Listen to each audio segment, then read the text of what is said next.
আজকে আমরা এসেছি বাইজিদের দোকানে মিষ্টি খাওয়ার জন্য, কিন্তু এই দুই মাদারির বাচ্চা, এই দুই মাদারির বাচ্চা কিছু খাবে না। আমার ডেকে নিয়েছি বাড়িতে পানি মাথায়, বাইরে কুল করে পানি হচ্ছে, কুল করে।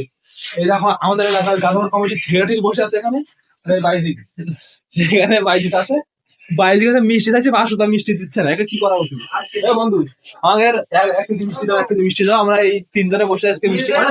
অনেক রাগারাগির পরে অবশেষে বাইজিৎ দই বের করলো, দই বের করে আমাকে দইটা দেওয়ার জন্য প্রস্তুতি গ্রহণ করছে। আমরা দেখতে পাচ্ছেন